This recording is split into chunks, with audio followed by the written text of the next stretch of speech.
Josephine and the Dream Puzzle. Chapter 1. The Little Girl with Big Dreams.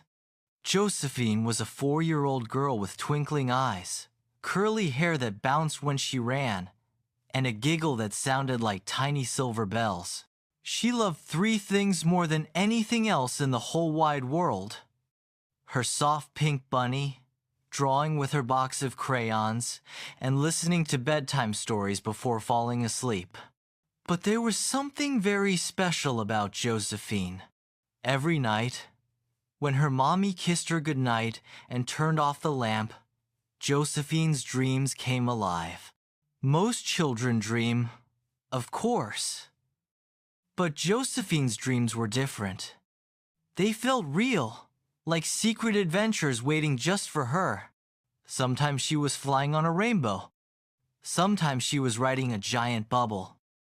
Sometimes she was exploring a candy forest where lollipops grew on trees. One night, however, something unusual happened. Josephine fell asleep hugging her bunny, and instead of her usual dream, she found herself standing in front of a gigantic puzzle. The puzzle was magical.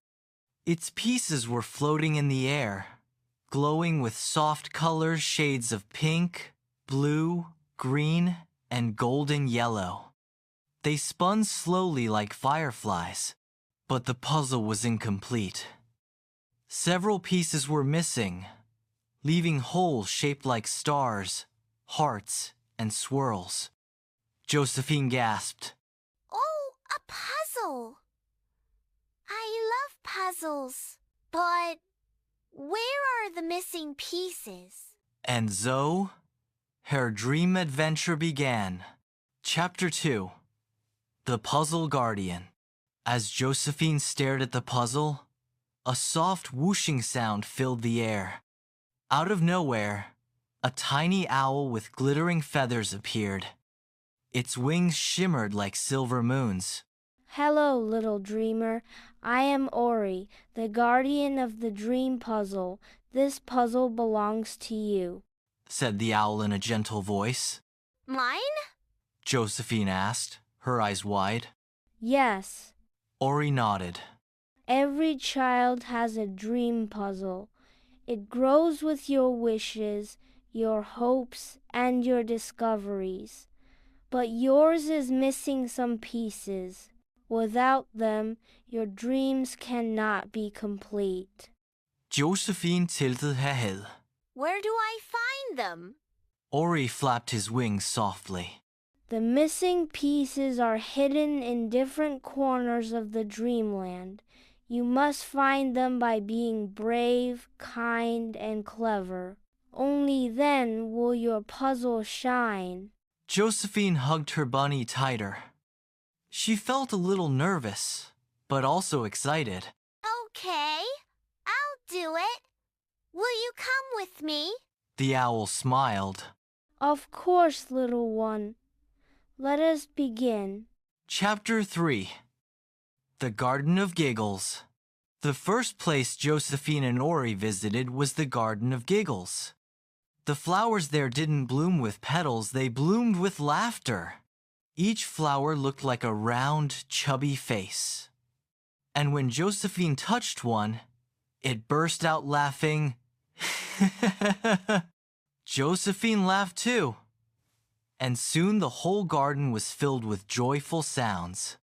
But at the very center of the garden, a flower was drooping sadly. Its colors were dull, and it did not laugh. Josephine knelt down. What's wrong, little flower? The flower whispered, I lost my giggle. Without it, I can't shine. Josephine thought for a moment. Then she remembered what made her giggle every day, the silly way her bunny flopped when she dropped him, the way her mommy tickled her toes, and the way her daddy made funny faces at dinner. So Josephine tickled the flower under its chin with one gentle finger. She made a silly face and crossed her eyes. Blee!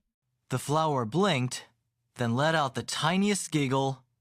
Tee-hee! and soon burst into loud, happy laughter.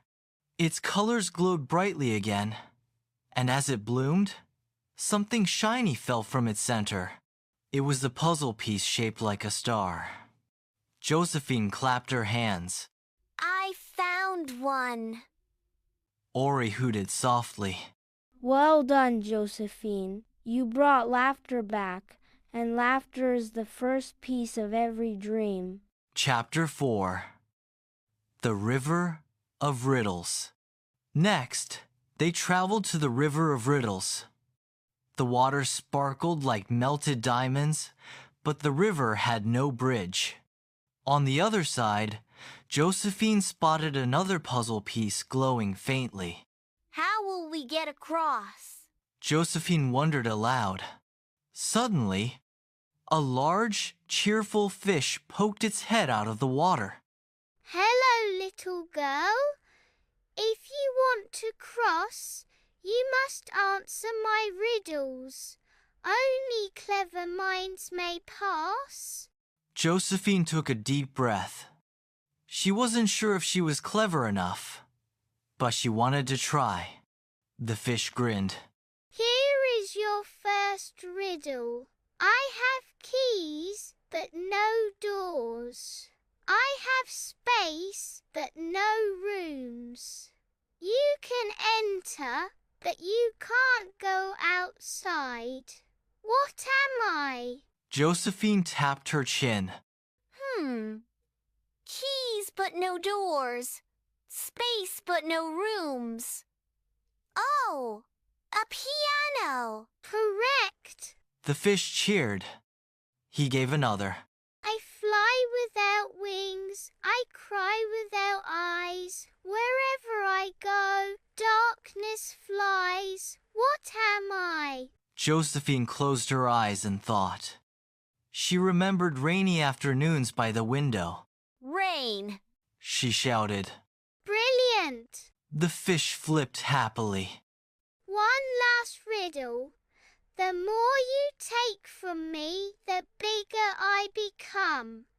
What am I? Josephine giggled. That's easy. A hole. The fish clapped his fins. You are wise, little dreamer. You may cross. A bridge of shimmering bubbles rose from the river, and Josephine skipped across. On the other side, she picked up another glowing puzzle piece, shaped like a heart. Ori flapped his wings proudly. Your cleverness brought you the second piece. Josephine grinned. That was fun. Chapter 5. The Mountain of Courage. The next stop was a tall, glowing mountain. Its peak disappeared into the clouds, and Josephine felt very small standing at the bottom. We must climb. Ori said gently. Josephine swallowed hard. She was only 4 years old. How could she climb such a big mountain? But she remembered the puzzle. She remembered that she wanted to finish it. So she began climbing, step by step. At first it was easy.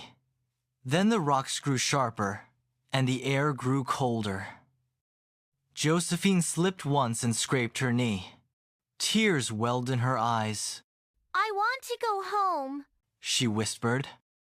Ori perched beside her. It's okay to feel scared. Courage is not about not being afraid. It's about taking one more step, even when you are. Josephine sniffled. She looked at her bunny, who seemed to smile back at her. Then she wiped her tears and took another step. Then another and another. Finally, after what felt like forever, Josephine reached the top. The clouds parted, and the whole dreamland sparkled below her. Right there, glowing on the peak, was a puzzle piece shaped like a swirl. Josephine raised it above her head. I did it. Ori hooted proudly. Yes, you were brave, and courage gave you this piece. Chapter 6. The Puzzle Comes Alive. When Josephine returned to the giant puzzle with all 3 pieces, she carefully placed them into the empty spaces. Click. The star piece fit. Click. The heart piece locked in. Click. The swirl piece glowed brightly. The entire puzzle began to shine, its colors swirling like a rainbow. Then it lifted from the ground and floated into the sky, forming a glowing picture. Josephine gasped. The picture showed her standing tall, smiling, holding her bunny. Around her were images of laughter, cleverness, and courage. This is your dream puzzle. Ori explained softly. Every time you laugh, every time you learn, every time you are brave, your puzzle grows. And one day, it will show the story of who you are. Josephine's eyes sparkled. I love my puzzle. Ori nodded. And your dreams will always help you find your missing pieces. Chapter 7. Back to bedtime. A soft wind blew, and Josephine felt her eyelids growing heavy. The dream began to fade. Ori's voice whispered gently, Remember, little dreamer, laughter, cleverness, and courage are inside you. Keep finding your pieces. When Josephine woke up, she was back in her cozy bed. The morning sun peeked through the curtains. She hugged her bunny and smiled. Mommy, Daddy, I had the best dream. I built my puzzle, and it was beautiful. Her mommy kissed her forehead. That's wonderful, sweetheart. Josephine whispered to herself. I'll keep finding my pieces every day. And from that day on, whenever she laughed, solved a little riddle, or tried something new, even when she was scared, Josephine imagined another shiny piece clicking into her dream puzzle. Because even though it was part of her dream, Josephine knew it was also part of her real life.